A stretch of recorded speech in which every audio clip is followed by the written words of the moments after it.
Je dis d'abord bonjour à la population gabonaise. Je viens parler au nom des déguerpis, plus précisément les déguerpis de la CI, derrière la prison. Je voudrais demander l'indulgence du président de la République, parce que nous savons que c'est quelqu'un qui comprend bien les choses. C'est quelqu'un qui est très à l'écoute de sa population. Nous voulons que les choses s'arrangent dans le pays.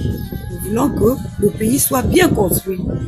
Mais en matière de déguerpissement, il faudrait qu'il y ait des mesures d'accompagnement. Nous voulons bien partir. Nous voulons quitter la CI. Mais nous sommes des parents. Nous avons des enfants qui sont en classe d'examen.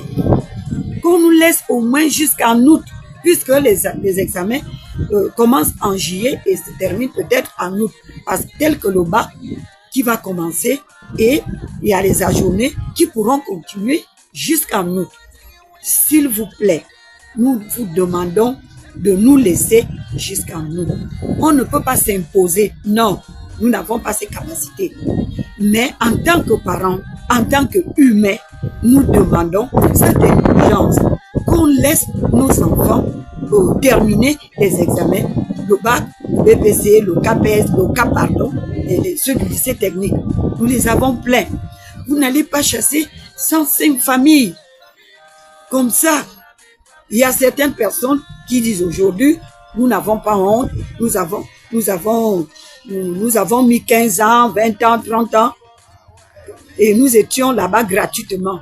Je suis désolée, nous n'avons jamais résidé là-bas gratuitement. On nous coupe l'aide à la propriété, plus connue sous l'appellation de l'indemnité de logement. Moi-même qui vous parle, depuis que je suis là-bas, on m'a déjà coupé plus de 30 millions.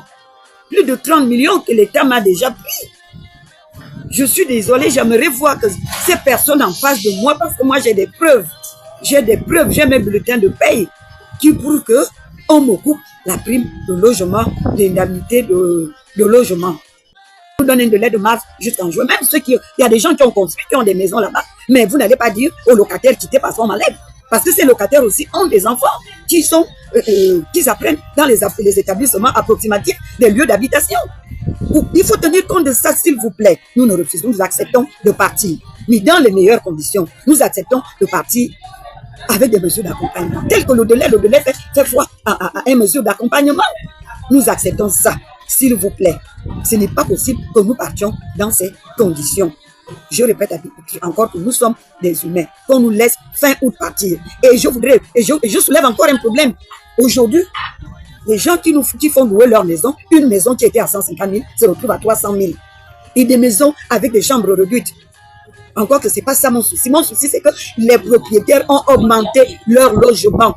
Il y a des endroits où je vais, quand je dis aux gens qu'on me fait 200 à 250 000, 300 000 cette maison, les gens me font comprendre, mais c'est une maison qui était à 125 000. Pourquoi? Parce qu'on nous déguerpit, parce qu'ils savent qu'il y a des déguerpis qui sont près dans les rues, qui cherchent des prisons. Il faut tenir compte de ça. Mon indemnité, c'est 150 000 francs. Grâce, tenez-vous compte de tous ces paramètres. Je vais évoquer aussi le problème de l'entretien des immeubles. C'est pas nous. Nous, locataires, nous n'étions pas censés entretenir ces immeubles. Aujourd'hui, là, c'est le patrimoine qui nous chasse. Le patrimoine qui dit qu'il faut qu'on parte. Qu'est-ce que le patrimoine a fait? Est-ce que le patrimoine entretenait ces immeubles? Le patrimoine n'a jamais entretenu ces immeubles, alors qu'ils étaient censés le faire. Après 3 ans, ils font les travaux. Après 3 ans, je suis là-bas depuis combien d'années? Je n'ai jamais vu un entretien qui vient de la part du patrimoine. Jamais qu'ils ont entretenu nos logements. C'est nous-mêmes qui avions fait des efforts pour entretenir là où nous habitons. Alors, je ne pense pas que s'il y a une détérioration de ces immeubles, la faute incombe sur nous, les locataires. La faute incombe sur le patrimoine qui était censé entretenir ces bâtiments. Parce que s'il entretenait ces bâtiments, aujourd'hui, ils ne seront pas vétustes. Ces bâtiments ne seront pas vétustes. Ils devaient être en bon état.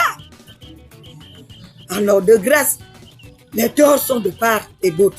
J'ai dépensé plus de 3 à 4 millions depuis que je suis là-bas, d'entretien, quand je vois qu'il y a, par exemple, le mur, j'appelle pour l'étanchéité, quelqu'un monte au toit, il ferme là où l'eau coule. Est-ce que c'est ce qui doit se faire?